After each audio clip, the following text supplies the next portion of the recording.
1998년 플로리다의 한 평화로운 마을에서 끔찍한 살인 사건이 발생했습니다. 14살 소년 조시 필립스가 이웃집 8살 소녀 메디 클리프턴을 살해하고 그 시신을 무려 6일 동안 자신의 침대 밑에 숨긴 채 잠들었다는 충격적인 사실이 밝혀진 것인데요. 평범했던 소년의 잔혹한 범죄, 그리고 그 이면에 감춰진 이야기들은 과연 무엇일까요?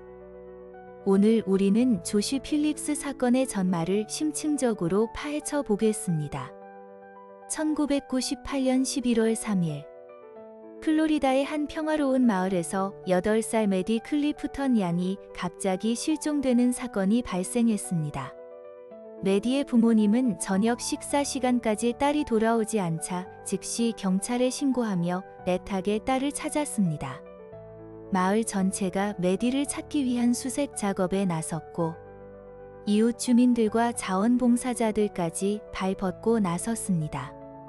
특히 메디와 평소 친하게 지내던 14살 소년 조시 필립스와 그의 가족 또한 적극적으로 수색에 동참했습니다.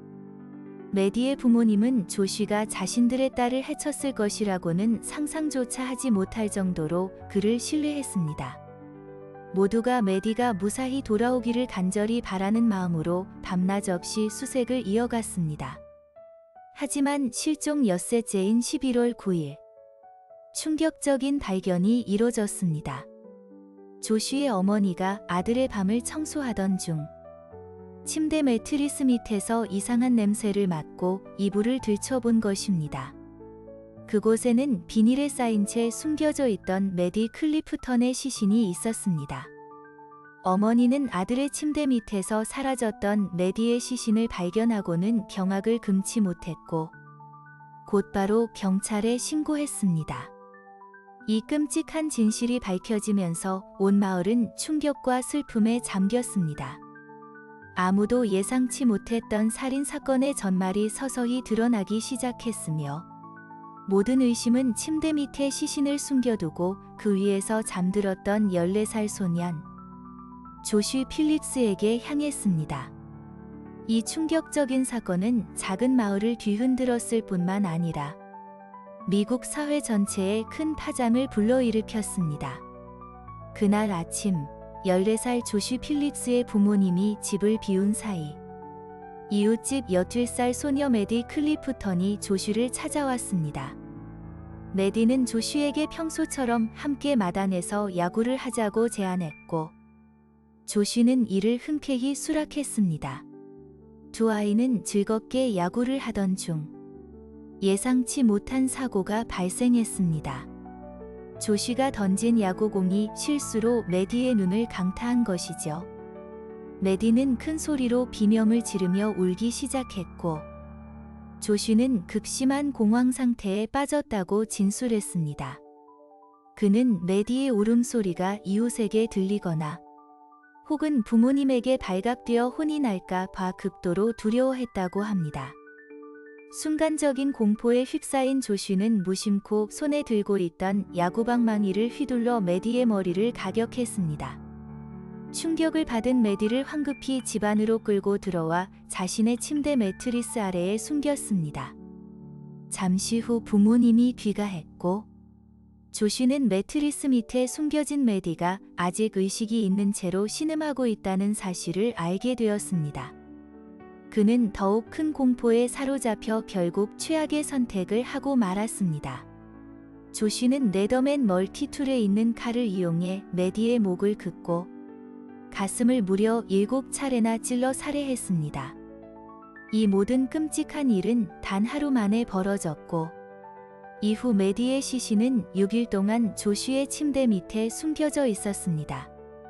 조시는 메디의 시신 위에서 잠이 들었고 가족들과 함께 실종된 메디를 찾는 수색 작업에 참여하는 이중적인 모습을 보였습니다. 조시 필립스는 경찰 조사에서 자신이 메디를 살해한 동기에 대해 충격적인 주장을 펼쳤습니다. 그는 자신이 메디를 살해한 이유가 오직 두려움 때문이었다고 진술했습니다. 조시의 아버지는 매우 엄격한 규칙을 강요하는 인물이었으며 특히 그가 집에 없을 때 메디와 같은 이웃이 집에 오는 것을 강력히 금지했다고 합니다.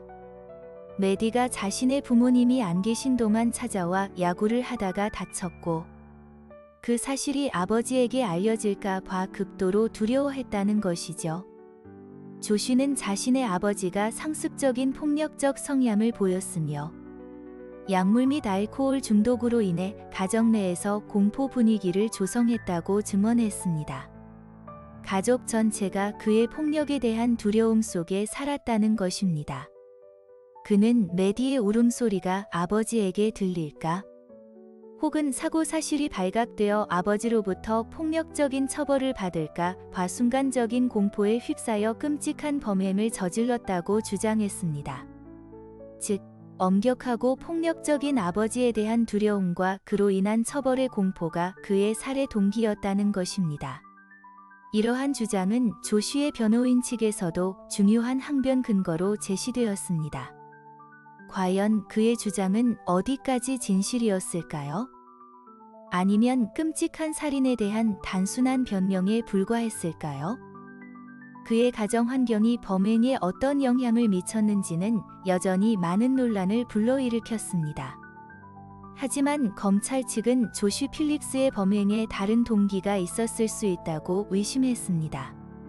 재판 과정에서 조쉬가 혼자 있을 때 가족 컴퓨터를 이용해 지배적이고 공격적인 성향의 포르노그래피를 자주 시청했던 사실이 밝혀진 것입니다.